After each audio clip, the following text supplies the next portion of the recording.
This is Gail Morgan welcoming you to the Libertarian Counterpoint.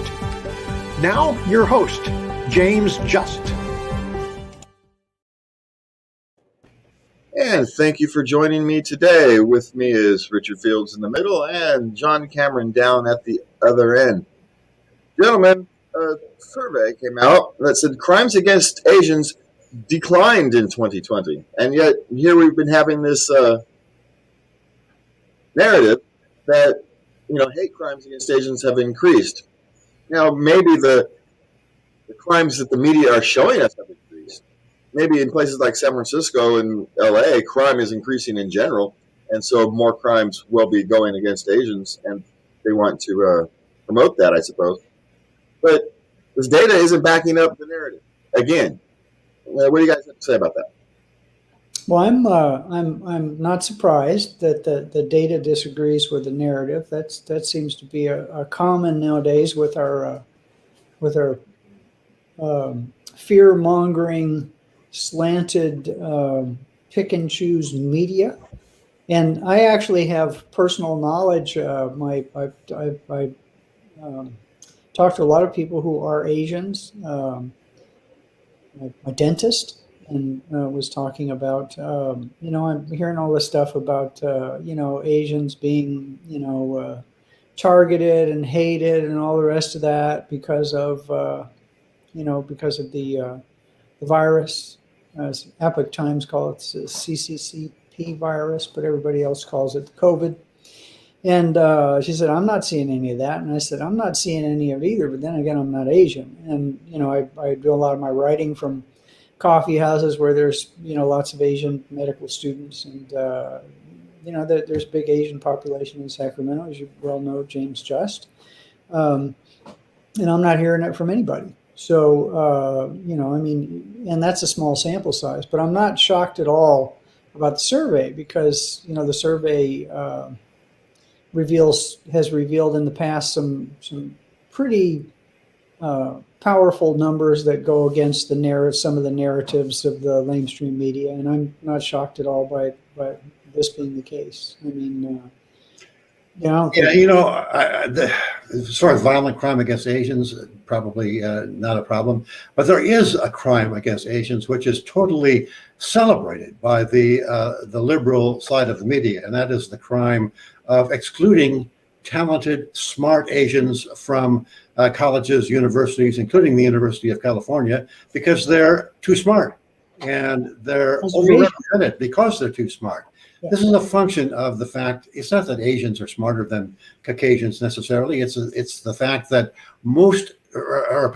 there are more Asians who are recent immigrants to the United States than there are white folks who are recent immigrants to the United States.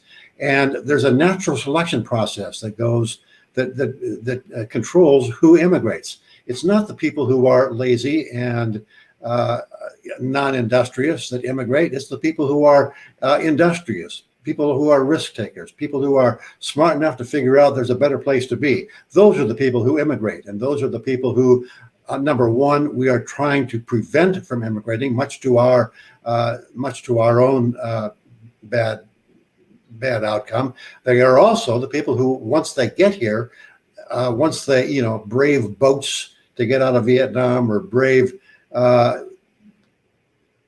Trumpian immigration processes to get through immigration, those are the people who, once they're here, we're saying, you can't go to college. We have to make room for us, for other minority groups other than Asian. And it's a crime against ability, a crime against industriousness. It's an awful thing, and that's going on, and it's going on and being applauded and encouraged by liberals. And there's well spoken, Richard, well said. And just some examples. They have Lowell High School in San Francisco is a merit entrance high school. That's I think some Nobel laureates have come out of it, and they're putting in racial quotas. And I guess the current mayor is trying to remove scholastic merit from the entrance requirements. They've done the same thing in New York. They're doing it in colleges and all the rest of that. And basically, it's unconstitutional. The Constitution and all the Supreme Court rulings and all, I think, circuit court rulings, except for maybe the Ninth, have stated that establishing admission based upon race is excluding people based upon race, or admitting people based upon race is unconstitutional. And, it comes to a zero-sum game eventually. If you punish the best and the brightest for being the best and the brightest, they're going to go somewhere else, as has happened with those people, as Richard rightly pointed out, who come here. And if we don't treat that human capital people with dignity and respect and lack of barriers to them making a better life for themselves, they're going to find someplace else to go. They'll go to Singapore. They'll go to Ireland. They'll go somewhere where they're well treated. And that's a shame, because as Richard rightfully pointed out, the success of this country is built upon wave after wave of immigrants. It always has been. And if these politicians get their heads out of the sand, then hopefully it will be in the future. And that is a crime that's obvious, and it's on front pages, and it's being applauded. Now, if the same thing were done to Black Americans, what do you think the reaction of the liberal press would be? What do you think? Well, it depends on who the other person is. Because as we found out with the Dave Chappelle, it doesn't matter. You have the hierarchy of what offended groups, who gets to be offended and who gets to be offended more. And it's anyway. And remember, John, you talked about constitutionality. These people are the people who say they don't care about your freedoms. They don't care about our Constitution. So, whether it's constitutional or not, they're going to try to do it. It's whether we allow them to. Yeah. But speaking of allowing them to, Democrats could hide $2 trillion in spending with budget gimmicks, which is, how these things are, a 10-year budget. It's completely useless. They're spending they're going to try to do, because we can change it next year if they want to. So what they're going to try and do is they're going to try and get these programs started, just like the high-speed rail. Once you get it started, then getting it stopping is exceedingly difficult. Yeah, what we have is a situation where the Congressional Budget Office, which scores the actual cost of what a given bill will cost over time, uses a 10-year time frame. That's arbitrary. That's what they use. That's fine. But the Democrats and the Republicans play it by saying, okay, we're going to start this new freebie program. In this particular case, we're talking about Obamacare subsidies and the child tax credit of $3,000 plus another $600 if the child is under 5 or 6. So we're going to say that this will end conveniently, not in the budget window of 10 years. It'll end in 5 years, thereby actually cutting the cost of the program in half, when, with a wink and a nod, everybody understands that once a giveaway program is in place, it's going to continue indefinitely. It's cynical, it's manipulative, and most importantly, we can't afford it. It's so expensive that it is ridiculously unaffordable. Right now, there's nobody that decries defense spending more than I do. But we have to recognize that even though we are spending way too much money on defense, that's dwarfed by the amount of money that we're spending on essentially welfare programs, transfer programs from one class of people to another. I'm talking about Social Security. I'm talking about Medicare. I'm talking about all of these programs that we all think that we have earned, which we haven't, but we believe that they're great programs because we personally benefit. And that's what this child welfare credit will turn into. The same thing is happening with the Obamacare subsidies. The way to get rid of these programs is to simply get rid of them and let the chips fall where they may. And believe me, once those chips have fallen, we'll all end up with a lot more effective health care at a lower cost. We'll also end up with ways to take care of children that are a heck of a lot better than getting tax credits, namely not paying the tax in the first place. I agree. And I have a new conspiracy theory, but again, I don't think I was talking to a brilliant attorney a while back about government conspiracies, and he said, "Yeah, they're not smart enough to come up with a plan they can keep secret before the fact, but they're very good at keeping secrets after the fact." And he asked this question: said, "How many FOIA requests do you think are fully? That's Freedom of Information Act requests, which." If supposedly, if the government has some information, you can file a lawsuit being citizens that gives you access to this information against it, unless it's, of course, national defense stuff, and they lump everything under it. And he said, how many of those do you think are actually fully responded to when they ask somebody to provide information in a FOIA request? And it isn't. But here's my new rant, my new conspiracy theory. I think that all of this stuff does have a purpose. All this stuff that we sit and talk about on Libertarian Counterpoint has one end game in mind, and that end game is we know that the power hungry politicians, and they're all power hungry, benefit by crisis, either manufactured crisis or real crisis. They use the opportunity of a crisis they've either created or invented to gain more power. What will gain these politicians more power than the complete and total economic collapse of the United States? And if you keep spending money, it's bound to happen, because no time in history has fiat currency ever survived, and it won't. One of these days, we're going to have to pay the piper. And I think that might Well, be yeah, the problem with that, quicker you can take power. the problem with that, if you're thinking about the self-interest of the elites, is that, like Rome, the Vandals will invade, and they'll all be, not only us plebes will be in a sorry state of affairs, but so will the empire or the emperor. Well, but they're the Vandals, though. We're being vandalized from the inside, not from the outside. Yeah, I know, but the Vandals from outside will see the opportunity and take it. I'm talking about ascendant empires like the Chinese, who are very close to taking over not just Hong Kong, but probably Taiwan as well. And we'll sit by and watch. I'm not saying we should get involved. We shouldn't. But it's just one more sign that we, through our own self-destructive behavior, are encouraging adventurism on the part of other countries who would be the next empire. And all empires fail. The Chinese empire, if it succeeds, if it becomes one, it'll fail over time as well. But ours will fall first. Well, I don't know. The Chinese empire can't even keep electricity on there, Richard. So I'm not entirely sure. Their electrical grid's worse than ours here in California. So, and I want to remember, John, you talk about the conspiracy. I'm not entirely sure these people are competent enough to pull off a conspiracy like that, where even all you have to do is spend money to drive it. I'm not sure they're competent enough. I don't think they can actually manage to pull it off, because what they try to do is they buy votes. I don't think they're thinking long-term enough. They just want to buy votes. And so all these social programs, all these social spendings are simply trying to buy votes. Well, yeah, and they're trying to direct money into their own pockets, which they're very, very successful in doing. If you take a look at the 1%, the people who Bernie Sanders likes to rail against, they are all, almost without exception, people who are benefiting from government spending programs. I'm talking about the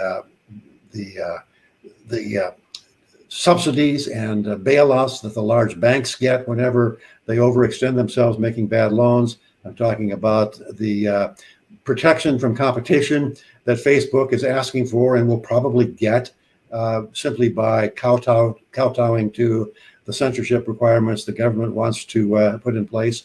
These are people who, these are government protected monopolies. Those are the people that are in the 1%. Those are the people who keep the politicians in high clover in return for the politicians keeping them in high clover, as long as the funny money lasts. But the thing, as Everett Dirksen said back in the 60s, I think it was, $1 billion here, $1 billion there. Pretty soon you're talking about real money. Well, now it's $1 trillion here, $1 trillion here, $1 trillion there, and pretty soon you're talking about fake money. Absolutely. And yes. I agree with you, James, that I don't think they're consciously capable of that kind of long-term thinking. And I agree with you, Richard, that the primary initial goal is to buy votes and I think probably this is a discussion better had over a second or third drink sometime. Maybe even with my inability to consume alcohol without it affecting my brain. One for me, but how people can not see the obvious is just, it's frightening to me, and we keep electing them. But anyway, I know we got more ground to cover. So. Well, actually, you've done a nice segue there, because maybe people are starting to see the obvious. More Democrats oppose Biden's economic stimulus proposals than support it. They're supporting the Manchin and, how do you pronounce her name? Synema, I think. Yeah, there are more people are starting to support their smaller version of the stimulus package. So let's keep in mind, this is not forget that Manchin and Synema are still supporting a tremendously wasteful increased spending program. They're just saying a little bit less, sort of like Me Too Republicans. In fact, they, in a different world, they probably would be not Democrats, but Me Too Republicans. But the interesting thing is people are beginning to realize that, hey, we're talking about spending way more money than we have, and saying that that Biden is kowtowing to the progressives and the Bernieites, and Synema and Manchin are at least saying let's tap on the brakes, not slam on the brakes, but tap on them gently to slow this whole thing down just a little bit. No, I don't think they're tapping the brakes there. I don't even think they're reaching for the brake. If we want to use that analogy, they don't have cruise control set at 1,000. They want to set it at 500. So at least they're accelerating at a lower speed. But yeah, that's a better analogy. Yes. Yeah. The fact that Democrats are still, in general polls, still supporting Biden. I don't think so. I think Biden's support overall is below 50%, and even among Democrats, I'm not sure it's a majority. Yeah, well, I think a big part of that's the independents, and I know we're going to touch on that in a minute. We're going to touch on the polls about or is that something else I was researching on my own? No. Go ahead. Yeah, that a recent poll, it was probably Reason magazine, was talking about where Biden's popularity is and all the rest of that, and it's the Democrats are still big supporters, but the fact that it's a Gallup poll, yeah, and, something like 60% of the electorate in this country self-identify as independents if you poll them. Now, the critics of this argument would say that once an election happens, they still line up under one of the two parties. But they pointed out that if Biden got the especially the big part of the Libertarian vote that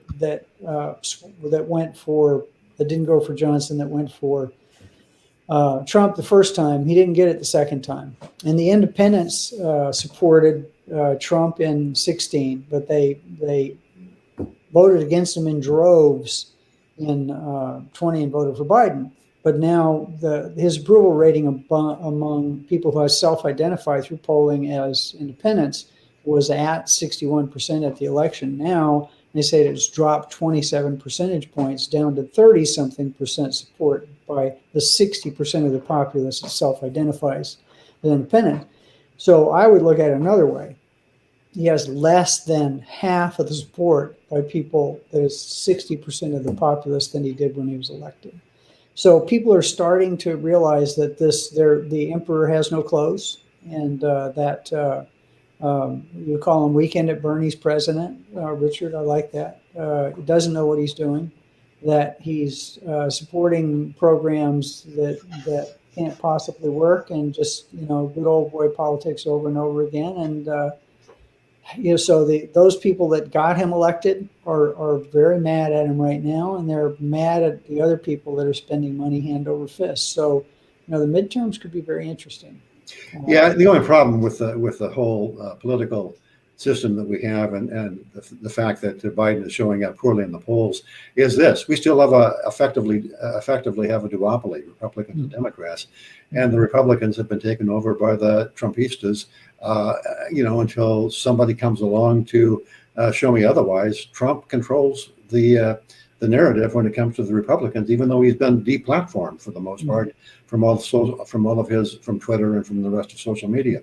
So I'm not sure that one of the funniest stories of the last week was Trump started his own social media thing, except he doesn't have one, but he started a company that supposedly is going to develop a social media site, which merged with a SPAC, a special purpose access company, and went on the New York Stock Exchange.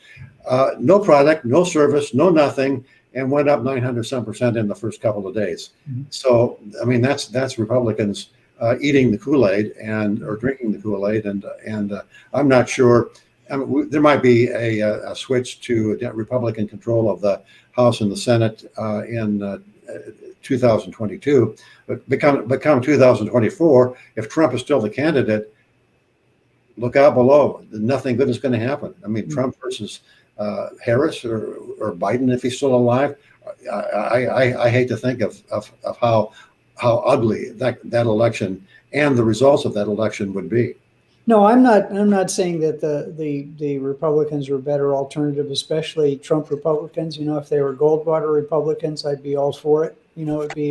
There would certainly be a lesser of two evils. In this case, it's just a different evil. It's just evil versus evil. Right, yep. Evil versus evil. Yeah.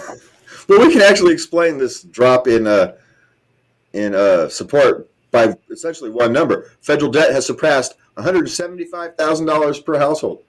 I mean, that right there will tell you how much more debt can each household take on besides their own. And we're taking on more and more debt.